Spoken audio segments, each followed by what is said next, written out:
Little did we know this was going to be the last year that we saw this style of Harley-Davidson Low Rider S. What's up, guys? I'm Isaac at Tobacco Road Harley-Davidson with your pre-owned bike of the week, this 2024 Harley-Davidson Low Rider S.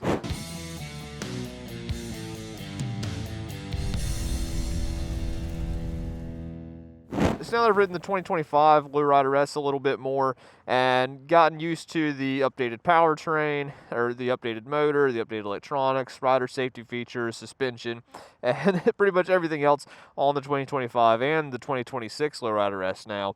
I'm excited to kind of hop back on to 24 and see kind of what we came from on this. And so this is pretty much stock. The only difference between this and a completely stock bike, I think, is the addition of this bronze Reinhardt Racing slip-ons for that 2-2 shotgun exhaust, which has also been replaced by a 2-1 exhaust on the 25s and up. Now, you do have the bronze wheels. Last year, those bronze. And we're going to fire this thing right on up here for you. A good cold start on this colder December day. Let you hear that. Oh yeah. Another thing on this bike is you do have this, looks like an added on little swing arm bag, so you can almost fit a whole jacket in there, but just enough to kind of fit some items on, so you don't have to worry about carrying a backpack or anything like that. Now, why do people like the Low Rider S? Well, probably because it's one of the sportiest. At the time, it was pretty much the sportiest softail in the lineup.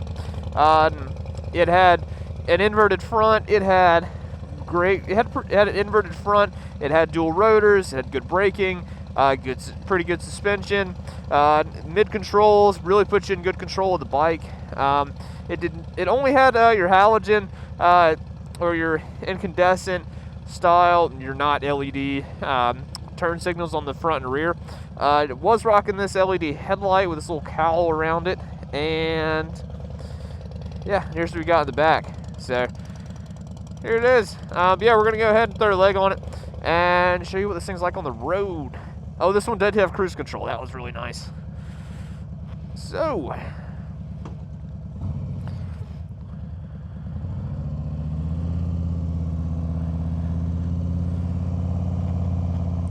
let's see.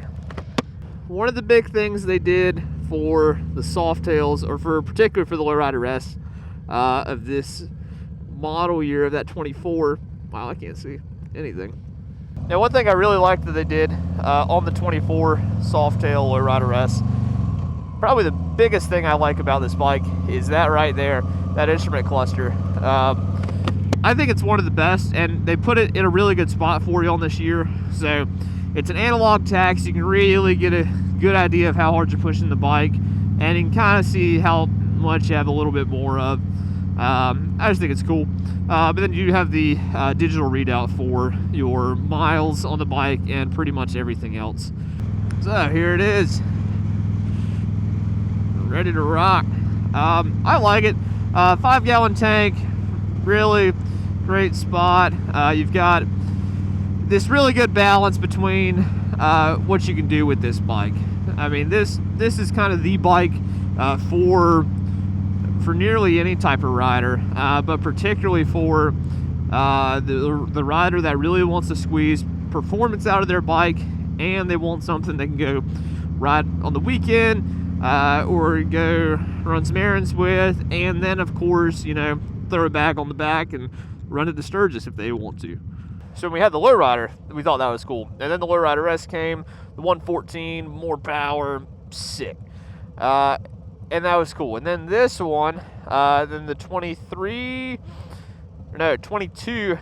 when the STs came around, that's when we really saw some updates for the Low Rider. So in 22, we saw that Low Rider ST. And with the addition of that bike to the lineup, the Low Rider S also got this 117. So that was pretty exciting stuff right there. So you got a 117 cubic inch Milwaukee 8 ready to party. Now 25s, they got a couple more tweaks, but the biggest reason folks like this bike was that power, and it's in a platform that can handle it.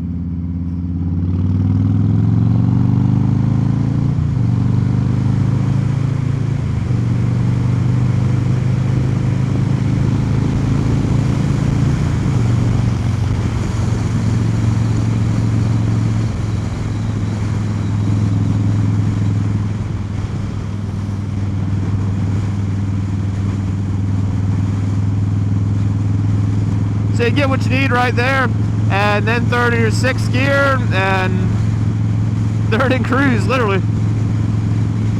Even in 6th gear, you know, you can just roll on. You've got that torque to go ahead and get ready to pass again. So there's a lot to this thing.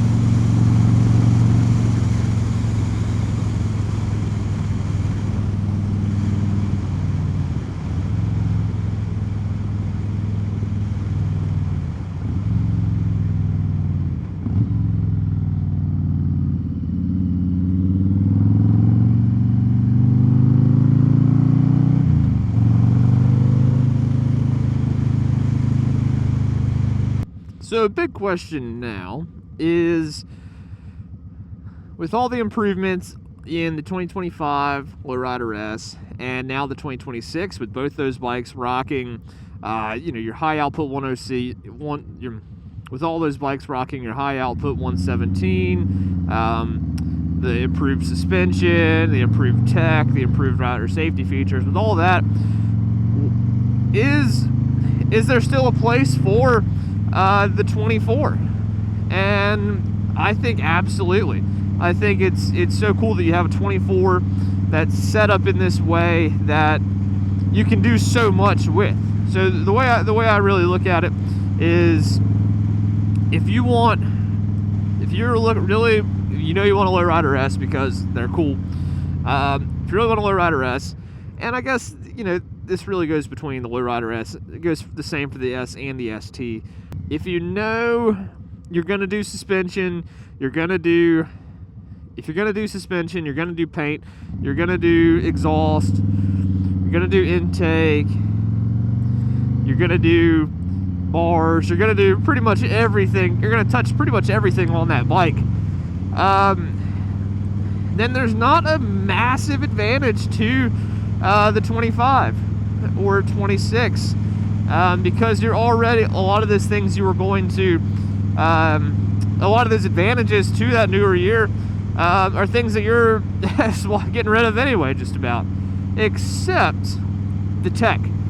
Now, one of the biggest things to really bring somebody to that newer bike is going to be that tech and that little bit more power.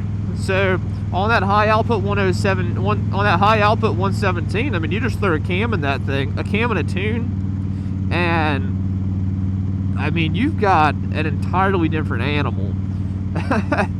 And then you have the ride modes, you have a lot more rider safety enhancements, so you can, you know, make a bike that's making really good power, pretty impressive power, but it's also got a lot of rider safety enhancements. So the bike's going to be a little bit more forgiving than this bike. You know, this bike has traction control.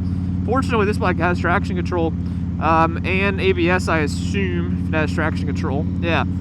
So if it has both those things, you know, it's going to be a little bit harder to get in trouble with. But having all those other rider safety enhancements, those are pretty nice, particularly if you're going to be riding a bike with that much power.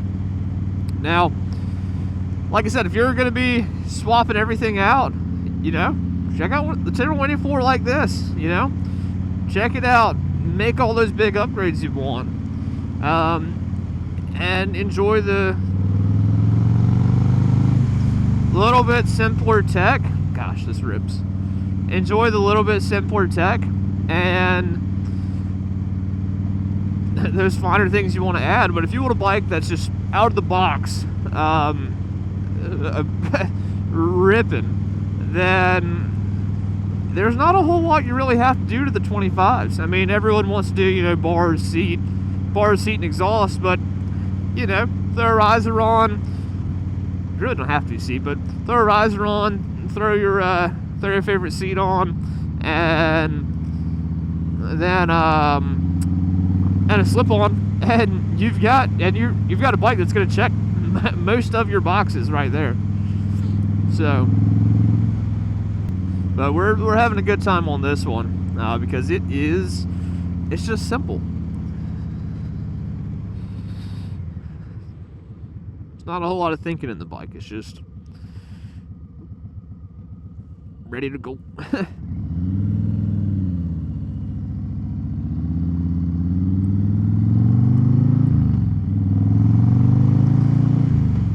And this particular one is barely broken in with not even 5,000 miles on it. It's like a little over 4,500. And it's ready to roll. So you got your bronze accents, that little bit of wrinkled black all over. It's a good looking bike. This particular color, this is the Red Rock color. This is a pretty divisive color. A lot of folks were very divided on whether they, absolutely loved it or they hated it. I thought it was pretty cool. I liked it. I really thought it would look phenomenal with like a white pinstripe or some white stripes on it somewhere, something like that. I thought it would be super cool. I thought that would really take it up a notch. It's kind of one of those flat earth tones. Pretty cool. Red Rock. And if you're a fan of Red Rock, then there you go. Which I guess on the Pan Americas you kind of see that a bit. On those you have you had that option for the Red Rock and birch white front cowl piece, I think, fairing piece. And those are pretty good. That was a good combo. That's exactly what I'm saying. If you want push rod V-twin, mostly air cooled and oil cooled, big twin power on a light bike like this, I mean, there's not a lot you can't do on these things. Well, if you enjoyed the ride, I know how I have. Welcome back to Tobacco Road, and that was your pre-owned ride review on this 2024 Red Rock Harley-Davidson Low Rider S. So if you want to know more about this bike, then come see us here at Tobacco Road Harley-Davidson in Raleigh, North Carolina. So in the meantime, ride safe, and we hope to see you out here soon.